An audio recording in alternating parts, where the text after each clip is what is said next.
सिंहस्थ निधीद्वारे दीर्घकाळ टिकणारी विकास कामे करणार, MIDC साठी विशेष निधीची तरतूद करण्यासाठी आग्रही भूमिका, महापौर सौ हिमगौरी आहेर आडके.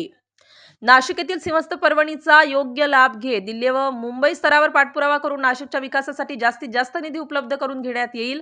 त्या निधीतून दीर्घकाळ टिकणारी, शाश्वत आणि नाशिककरांच्या लक्षात राहतील अशी विकास कामे करण्यात येतील, असे आश्वासन नाशिकच्या नवनिर्वाचित महापौर सौ हिमगौरी आहेर आडके यांनी दिले.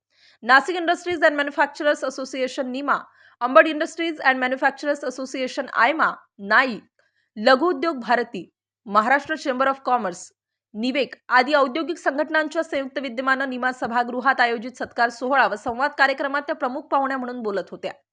यावेळी व्यासपीठावर निमाचे अध्यक्ष आशिष नहार, आयमाचे अध्यक्ष राजेंद्र पानसरे, नाईसचे अध्यक्ष रमेश वैश्य, चेंबर महाराष्ट्र चेंबर ऑफ कॉमर्सचे उत्तर महाराष्ट्र विभागाचे उपाध्यक्ष संजय सोनवणे, निवेकचे अध्यक्ष मंगेश पाटणकर, लघु उद्योग भारतीचे अध्यक्ष निखिल तापडी, उद्योग आघाडीचे सतीश कोठारी, निमाचे सचिव राजेंद्र हिरे, ट्रान्सपोर्ट असोसिएशनचे राजेंद्र नानाफोड आदी उपस्थित होते. महापौर सौ आहेर आडके म्हणाला की नाशिक MIDCतील 2 महत्त्वाच्या रस्त्यांसाठी मंजुरीसाठी मी प्राधान्याने प्रयत्न करणार असून दरवर्षी महापालिकेच्या अर्थसंकल्पातून MIDCतील रस्त्यांसाठी स्वतंत्र निधी उपलब्ध करून दिला जाईल. उद्योग क्षेत्र हा नाशिकच्या अर्थव्यवस्थेचा कणा असून या क्षेत्राला आवश्यक त्या सर्व सुविधा देण्यासाठी महापालिका कटिबद्ध राहील. नाशिक हे पर्यटन स्थळ म्हणून विकसित करण्यासाठी विविध उपक्रम राबविण्यात येतील. ज्येष्ठ नागरिक, महिलांसाठी अधिक स्वच्छतागृहे उभारली जातील. स्वच्छतेच्या बाबतीत नाशिकला इंदूरच्या धर्तीवर विकसित करण्याचा प्रयत्न केला जाईल, असे त्यांनी सांगितलं.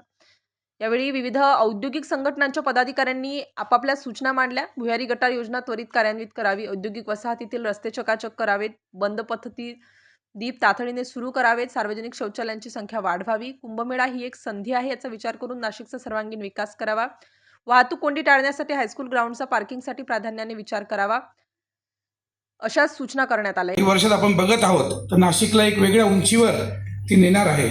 आणि आज ताईंबरोबर आपले एक डॅशिंग आणि आक्रमक असं नेतृत्व आपण सर्व त्यांना जाणताच की आज शिंदे अण्णा, विलासअण्णा शिंदे हे आपल्यामध्ये उपस्थित झालेले आहेत आणि त्यांचा सुद्धा सन्मान आपण सर्व औद्योगिक संघटनांच्या वतीने या ठिकाणी आयोजित केलेला आहे. असं नेतृत्व जे यंग आहे, एक विजन असलेलं चांगलं नेतृत्व आहे, हे सर्व बघत असताना आपल्यासारख्या व्यापारी उद्योजक मंडळींना एक वेगळा आनंद मनात होत आहे. आणि याचं सर्वात मुख्य कारण म्हणजे की गेल्या काही दिवसांपूर्वी ही निवडणूक झाली आणि या दोघांची बिनविरोध अशी निवड झालेली आहे. एक चांगलं आपल्याला या ठिकाणी प्रथा आपण बघत आहोत की महापालिकेत सुद्धा आपल्याला एक हाती सत्ता नाशिककरांनी दिलेली आहे. आणि हे सर्व करत असताना आपल्याला तिथे एक चांगलं काम येत्या 5 वर्षात करण्याची संधी या निमित्ताने महापालिकेला मिळालेली आहे.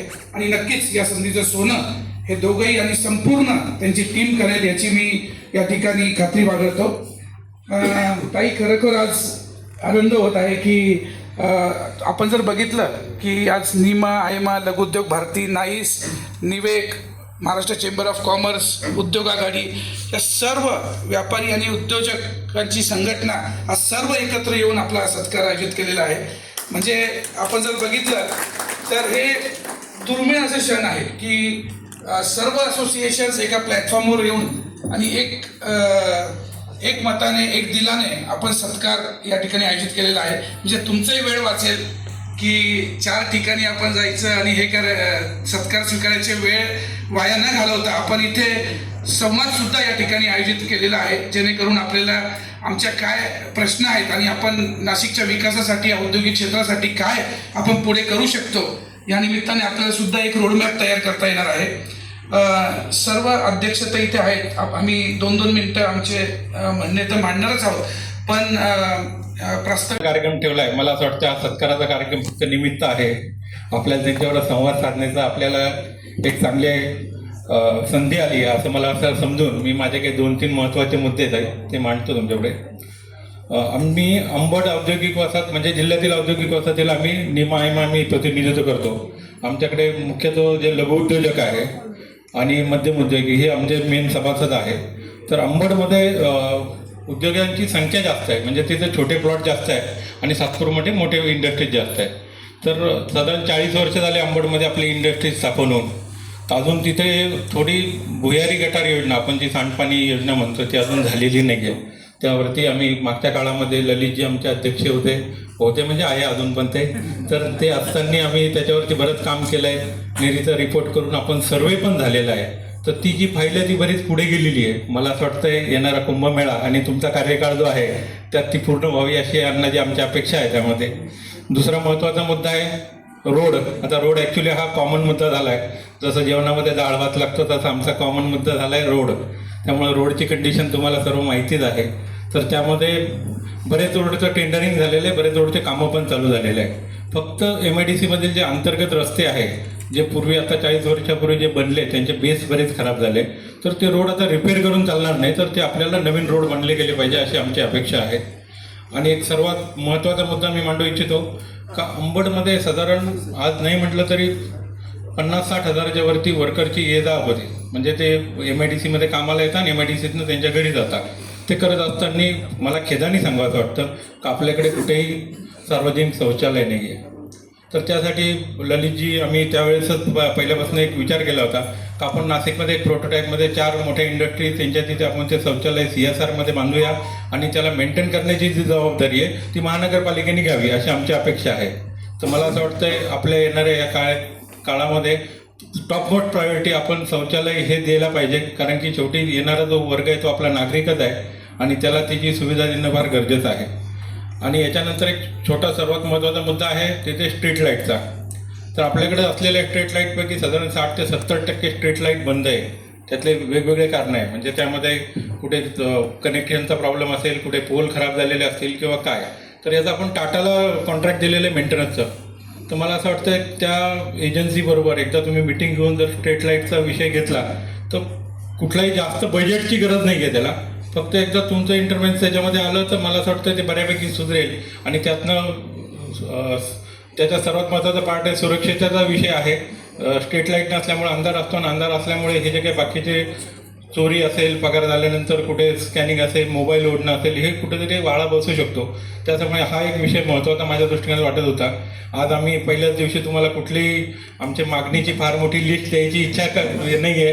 पण मला असं वाटतं मी जे मांडलेले मुद्दे आहे हे मुद्दे थोडे महत्त्वाचे वाटले म्हणून मी अण्णाजी मांडले याच्यामध्ये. तर थोडं लवकरात लवकर तुम्ही आता तुमचा पदभार स्वीकारून जेवढं काही फास्ट आम्हाला त्याच्यामध्ये करता येईल तर तेवढी मदत करावी ही आपणास विनंती. तुम्ही मला इथे बोलण्याची संधी दिली निमानी, त्याबद्दल निमा अध्यक्षांचं सर्वांचा आभार. धन्यवाद. कंपल्सरी पार्किंग तुम्ही जर दिलं, पे पार्कपेक्षा पार्किंगच द्या लोकांना. भरपूर मोठे मोठे रोड झालेले आहेत पण लोक होऊन देत नाही. आता महापालिकेचंच बघा तुम्ही, एक सिटी सेंटर मॉलजवळ इतकी प्रचंड गर्दी झालेली आहे. आज नाशिकचं सगळ्यात मोठं कंजेशन जर ट्रॅफिकचं झालं असेल तर तिथं झालं आहे. रोड मोठे पण पार्किंग का देत नाही. तर ज्याचं कॉन्ट्रॅक्ट तिथं पार्किंग पे अँड पार्कचं त्या मॉलमध्ये आहे त्याला तिथे अडचण येते. त्याच्यासाठी माझी कळकळीची जेवढे मोठे रोड आहे सहीकडे दोन्ही बाजूला पार्किंग देण्याची तुम्ही व्यवस्था करावी, जी इंदोरमध्ये आहे, भारताच्या अनेक मोठ्या शहरात आहेत आणि फॉरेनमध्ये प्रत्येक छोट्या गल्लीत सुद्धा तुम्ही गेले तर तुम्हाला एक साईड पार्किंग दिसेल. दुसरी गोष्ट, प्रदूषण आपल्या नाशिकमध्ये खूप वाढत चाललं आहे. ह्या बाबतीत आपल्याला काय करता येईल त्या संबंधित अधिकाऱ्यांशी आपण चर्चा करून त्याचा एक रोडमॅप चांगला बनवावा. त्यामुळे येणाऱ्या काळात प्रदूषणमुक्त नाशिक आणि स्वच्छ हवा आम्हाला कशी मिळेल याचा आपल्याला विचार करावा. ड्रेनेज लाईनचा प्रश्न आमच्या इंडस्ट्रीचा फार दिवसापासून प्रलंबित आहे. त्याच्या विषयात आपण थोडा हात घालावा. नाशिकमध्ये सर्व उद्योजक आपल्या आरोग्याची काळजी घेण्यासाठी बंधन आहेत, बांधील आहे. रोज सकाळी जर तुम्ही नाशिक शहरातल्या सर्व जॉगिंग ट्रॅकवर गेला तर अनेक उद्योजक, अनेक सरकारी अधिकारी, आपण स्वतःसुद्धा तिथं फिरण्यासाठी जातो, मोकळी हवा, मोकळी श्वास घेण्यासाठी जातो. पण आज गोल क्लब हा इतकं मोठं ग्राउंड असून तिथे 2 ग्राउंड आहेत. तिथे कुठे इतकी धूळ असते, प्रचंड धूळ असते. खालच्या बाजूला ते जिथे नाशिकमध्ये पोलीस ट्रेनिंग किंवा डिफेन्स ट्रेनिंग देणाऱ्या ज्या संस्था आहेत त्यांचे 5-5 हजार विद्यार्थी तिथं फ्रीमध्ये ट्रेनिंग आपल्यासाठी आपलं ग्राउंड वापरतात. कुठलं आणि ते 50-60 हजार रुपये प्रत्येक विद्यार्थ्यांकडून फी आकारतात. तिथे आपण लक्ष घालून ते तिथे प्रदूषणमुक्त ग्राउंड कसं देता येईल, ड्रेनेज आपलं तिथे शौचालय आणि लेडीज आणि जेंट्ससाठी कशी देता येईल याचाही विचार करावा अशी माझी विनंती आहे. सर्व ट्रॅक्स तिथे सर्व सुविधा पूर्ण कराव्या म्हणजे आम्हाला आमचं आरोग्यसुद्धा व्यवस्थित आहे. त्याच्यामुळे उद्योजक जास्त जोमाने काम करू शकेल. या छोट्या मोठ्या गोष्टी मी आपल्यासमोर मांडल्या. धन्यवाद. सुद्धा आहे आणि या जबाबदारीची जाणीव सुद्धा आपण आम्हाला करून दिलेली आहे. मी तुम्हाला खात्रीने सांगतो की नाशिक शहर हे मुंबई, पुणे आणि ठाण्यानंतर जर चौथं शहर कुठलं असेल तर ही नाशिक शहराची म्हणून आपल्या सर्वांच्या आणि या संपूर्ण महाराष्ट्रामध्ये ओळखलं जातं. नाशिक शहर ही कृषी पंढरी पण आहे, द्राक्षाची पंढरी पण आहे, या ठिकाणी कुंभनगरी पण आहे, धार्मिक शहर पण आहे, त्याचबरोबर औद्योगिक शहर सुद्धा आहे. आणि ह्या नाशिक महानगरपालिकेमध्ये काम करत असताना गेल्या 20 वर्षापासून आम्ही जे बघतो आहे की इंडस्ट्री आणि हे औद्योगिक क्षेत्र हा खऱ्या अर्थानं नाशिकचा आत्मा आहे. आणि या नाशिकच्या आत्म्यामुळे ज्या नाशिकचं जे काही उत्पन्न आहे, नाशिक महानगरपालिकेचं जे उत्पन्न आहे, हे खरोखर 70% उत्पन्न हे नाशिक महानगरपालिकेला औद्योगिक या याच्यातनं क्षेत्रातनं जातं. आणि त्या तुलनेमध्ये आपण ज्या काही अपेक्षा ठेवल्या त्या साहजिक आहे. आम्ही आपल्या समोर येऊन काहीतरी भाषणं करणं किंवा काहीतरी मन समाधान करणं त्यामधला मी पण नाही आणि ताई पण नाही. आणि म्हणूनच या महाराष्ट्र राज्याचे लोकप्रिय मुख्यमंत्री आणि लोकप्रिय उपमुख्यमंत्री साहेब एकनाथ शिंदे साहेब आणि फडणवीस साहेब यांनी भारतीय जनता पार्टी, शिवसेना ही महायुतीच्या माध्यमातून आमच्या ताईंना महापौर म्हणून आणि मला उपमहापौर म्हणून या ठिकाणी काम करण्याची संधी दिलेली आहे. कारण आत्ता जो काळ आहे हा कुंभाचा काळ आहे आणि कुंभाच्या निमित्ताने, कुंभाच्या माध्यमातून आपण फार नशिबान आहोत नाशिककर की आपल्या नाशिकमध्ये दर 12 वर्षांनी कुंभ मेळा होतो. या कुंभमेळ्याच्या माध्यमातून सेंट्रल गव्हर्नमेंट असेल, स्टेट गव्हर्नमेंट असेल, यांच्या वतीने या ठिकाणी फार मोठ्या प्रमाणात फंड्स येतात आणि त्याच्या माध्यमातून या शहराचा आपण सार्वजनिक विकास की आज नाशिक महानगरपालिकेचे काही ओपन स्पेस आहे रमेश भाऊ, त्या ठिकाणी आमच्याकडं कर्मचारी संख्या कमी आहे, आमच्याकडे मनुष्यबळ कमी आहे, त्यामुळे आम्हाला निधी त्या ठिकाणी उपलब्ध होत नाही आहे, काही होत नाही. परंतु अशी जर काही आम्हाला जर काही मदत केली, काही भागातले ओपन स्पेस असेल, काही आपलं हे असेल, तुमचे सर्कल असतील, उद्यानं असतील, ते जर आपण थोडेसे काही मेंटेनन्सला घेतले त्याचं आपण त्या ठिकाणी ताई यांचं त्या ठिकाणी आपण नाव पण देऊ शकतो. तसं एक विशेष ठराव करू, ते आपल्याला 10 वर्ष 15 वर्षासाठी मेंटेनन्सला देऊ. आपला एक माणूस तिकडे काम करेल, त्याची लॉन सांभाळेल, झाडं लावेल, हे करेल. कारण आपण सर्व हे कोणाचं एकट्याचं काम नाही, हा आपला परिवार आहे, कुटुंब आहे, शहर आपलं आहे. आणि विकासाबरोबर रस्ते, पाणी, लाईट, गटर, वॉटर मीटर या जेवढ्या गरजेच्या गोष्टी आहेत तेवढ्याच गरजेच्या गोष्टी आपल्या सर्वांचं आरोग्य आणि आपल्या पुढचं जे काही जनरेशन आहे त्यांच्यासाठीचं जे काही ग्रीनरी पाहिजे, आरोग्य चांगलं पाहिजे, त्याच्याकरता ग्रीनरी पाहिजे, या सगळ्या गोष्टींचं आपण जर केल्या. आणि आता आम्ही ठरवले फक्त विकासाच्या मुद्द्यावर बोलायचं आहे आणि विकास साधण्यासाठी आम्ही आमची जोडी कोणासमोर सुद्धा पसरवण्यास तयार आहोत. आपण तर या शहराचे दाते आहात, या शहराच्या विकासामध्ये आपला श्रेयाचा वाटा आहे. माझी आपल्याला कळकळीची विनंती आहे राजाभाऊ, CSR मधून आपण अनेक कामं करतोच, पण या शहराचं एक दातृत्व म्हणून प्रत्येकाने जरी एक ओपन स्पेस किंवा एक असं सर्कल जर किंवा कुठलं असं डेव्हलपला घेतलं तर मला वाटतं या शहराचं चित्र हे येणाऱ्या जे काही जगामधून भाविक येणार आहे त्यांना हे शहर वेगळं दिसणार आहे आणि फार झपाट्याने दिसणार आहे.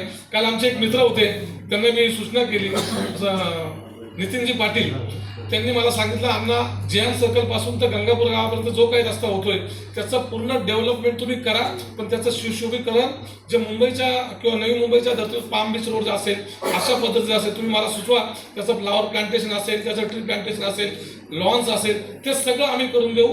आणि म्हणतो आम्ही तुमचा विश्वास करतो, म्हणजे असं स्वतःहून लोक पुढे येत आहेत. माझी सुद्धा आपल्याला कळकळीची विनंती आहे, आपण जो काही सन्मान सत्कार या ठिकाणी आमचा केला त्याबद्दल आम्ही आमचे ऋणी आहोत. परंतु आपण ज्या अपेक्षा केल्या, कामाची जी आमच्याकडनं अपेक्षा केल्या, त्या अपेक्षा यशस्वी करण्यासाठी आम्ही कुठेही कमी पडणार नाही हे आम्हाला आपल्याला आश्वासित करतो. आपल्याला अपेक्षित असलेला विकास, आपल्याला शाश्वत असलेलं नाशिक आणि आपल्याला जगाच्या पाठीवरची ओळख निर्माण करणार नाशिक, हे करण्यासाठी आम्ही सदैव कटिबद्ध राहू. वेळोवेळी आपल्या सूचना आम्हाला कळवत चला. आपल्या सूचनांचा आदर हा सन्मानाने केला जाईल. ट्रॅफिकची सूचना सांगते त्याच्यात ताई पण बोलतीलच, सगळ्यात मी बोललं पाहिजे असं काही नाही, ताई आमच्या प्रमुख आहेत त्या बोलतील. एवढंच मी आपल्याला आश्वासित करतो. पुन्हा एकदा आपल्याला धन्यवाद देतो. जय हिंद, जय महाराष्ट्र. इथे नाशिकचं औद्योगिक क्षेत्र आणि त्याचा विकास याचं विवेचन, चिंता करणारे सर्वच अध्यक्ष, ज्यांनी हे आजचं नियोजन केलं ते आशिषजी नहार अध्यक्ष निमा, राजेंद्रजी पानसरे अध्यक्ष आयमा, सतीशजी कोठारी अध्यक्ष शहर उद्योग आघाडी BJP, निखिलजी तापाडिया लघु उद्योग भारती, तसंच राजेंद्र आहिरे सेक्रेटरी निमा, ज्यांनी इथे आपल्या सगळ्यांचं एक दुवा म्हणून सूत्रसंचालन देखील केलं, उपाध्यक्ष संजयजी असून काही लपलेली नाही आहे. आणि मला तुम्हाला सगळ्यांना आत्ता जे काही आमच्या सन्माननीय उपमहापौरांनी सांगितलं, त्यांनी एक बॅकग्राऊंड तयार करून दिलं माझ्यासाठी की काय कारणं होती की हे काही होऊ नाही शकलं ह्या 4-5 वर्षांमध्ये. पण नुसतंच आम्ही कारणे देणार नाही याची पण खात्री मी तुम्हाला देते. जवळजवळ हे सगळे मुद्दे आम्ही ऑलरेडी ऐकले आहेत, आम्हाला माहीत आहेत आणि आम्ही नाशिककर आहोत, आपण सगळेच नाशिककर आहोत. त्यामुळे इंडस्ट्रीयल डेव्हलपमेंट ही कुठेतरी पुढच्या पिढीसाठी किती महत्त्वाची आहे हे आपण सगळे जाणतो. जेव्हा असं बोललं जातं की एज्युकेटेड महापौर मिळाला आहे आणि उच्च शिक्षित महापौर मिळाला आहे, तेव्हा त्याची जाण आणि जबाबदारी पण मला कळते की त्यामध्ये आपल्याला मी स्वतः इंजिनियर असल्यामुळे IT क्षेत्रात जे काही काम नाशिकमध्ये व्हायला पाहिजे आणि ज्या गतीने व्हायला पाहिजे त्या पद्धतीने झालेलं नाही आहे. आणि पुणे किंवा बँगलोर आणि इतर मेट्रो सिटीजचं जेव्हा आपण कंपॅरिझन करतो नाशिकचं, तेव्हा आपल्याला वाटतं की नाशिकचं निसर्गरम्य असं जे ठिकाणाचं आपलं एक ठरलेलं आहे की औद्योगिक क्षेत्र नसून एक धार्मिक आणि एक नैसर्गिक क्षेत्र आहे, पर्यटन स्थळ आहे, ही जी ओळख आहे ती बदलायची गरज आहे का? तर बदलायची गरज नाही आहे. ती USP म्हणून त्याचा उपयोग पण करायचा आहे. But at the same time जे आपले सेकंडरी एंटरप्रेनरशिपचे किंवा इकॉनॉमीचं जे आपण दळणवळण म्हणतो की ते चाललं पाहिजे चक्र, त्यासाठी पुढच्या पिढीसाठी जे काही ऑपॉर्च्युनिटीज आपल्याला क्रिएट करायचे आहेत ते निश्चितपणे औद्योगिक क्षेत्र, बिझनेस आणि यातनंच क्रिएट होणार आहे. कारण कुंभ ही अपॉर्च्युनिटी जी आहे ती मायक्रो एंटरप्रेनर्स क्रिएट करण्यासाठी आहे. आणि जसं मला इथे मुद्दे आणि इनपुट्स मिळाले आहे की निश्चितपणे आम्ही त्याच्यावर काम करतो आहे. स्किल युनिव्हर्सिटी आपण नाशिकमध्ये डेफिनेटली आणतो आहे, हे मी तुम्हाला आज सांगते की त्यावर खूप मोठं काम झालं आहे. जागेचं जो काही विलंब होतो आहे जागेमुळे, त्याच्यावरही आम्ही मात करून लवकरात लवकर स्किल युनिव्हर्सिटी आणतो आहे. कारण आपल्या मुलांना नेक्स्ट जनरेशनच्या काही स्किल देणं गरजेचं आहे. जसं आत्ता दादा म्हटले की इथे ड्रायव्हर्स कमी पडणार आहेत आपल्याला, ही पुढची गरज आहे. अजून एक यात मुद्दा असं मला वाटतो की जी मानसिकता आहे ना ती तयार करायला लागणार आहे आपल्याला की आपल्याकडे कुंभ होतो आहे, आपलं नाशिक स्वच्छ ठेवायचं आहे आणि पुढचे जॉब्स जे आहेत ते आपल्याला आत्मनिर्भरतेकडे न्यायचे आहेत. कुठेतरी एक मानसिकता नाशिकची कायम राहिली आहे की आपण चांगलं शिक्षण घेऊ आणि मग चांगली नोकरी करू आणि मग ती कंटिन्यू करू, मग तो गव्हर्नमेंटचा जॉब असेल किंवा प्रायव्हेटचा जॉब असेल. तर त्या मानसिकतेतनं आपल्याला आपल्या पुढच्या पिढीला बऱ्यापैकी बाहेर पण आली. कारण आता एवढे इंजिनियर्स किंवा डॉक्टर्स असा काही टॅग राहिलेला नाही आहे. आपल्याला माहिती आहे की वेगवेगळे बिझनेसेस आणि बिझनेस मॉडेल्स आता निर्माण झाले. आणि आधी एक होतं की जनरेशन आफ्टर जनरेशन तोच बिझनेस लोक करायचे, पण आता एक नवीन मॉडेल आहे ज्याच्यामध्ये अपॉर्च्युनिस्टिक बिझनेस चालू झाले आहे, ज्यामध्ये आपण बघतो की थोड्या काळासाठी एखादी इंडस्ट्री फ्लरिश होते, मग ती बंद करतात, मग पुन्हा एखादी नवीन कंपनी सुरू करतात, जेणेकरून त्या काळानुरूप त्या परिस्थितीनुसार यावेळी निशिकांत अहिरे, KR बेदमुथा, संजय राठी, वाहतूक संघटनेचे अध्यक्ष राजेंद्र नानाफड, नानासाहेब देवरे, गोविंद बोरसे आदींनी सूचना मांडल्या. कार्यक्रमास निशिकांत अहिरे, KR बेदमुथा, निमाचे उपाध्यक्ष किशोर राठी, किरण पाटील, संदीप भदाणे, अखिल राठी, हर्षद ब्राह्मणकर, आयमाचे सचिव संजय महाजन, नितीन आव्हाड, कैलास पाटील, रामहरी संभेराव, राजेश गडाख, बाळासाहेब जाधव, विरल ठक्कर, कैलास आहेर, सचिन करंकरेज, प्रकाश गुंजाळ, नानासाहेब देवरे, मितेश पाटील, आदित्य अंद्रुटकर आदींसह उद्योजक व नाशिककर मोठ्या संख्येने उपस्थित होते. स्टार न्यूज नाशिकसाठी उपसंपादक नानासाहेब देवरे.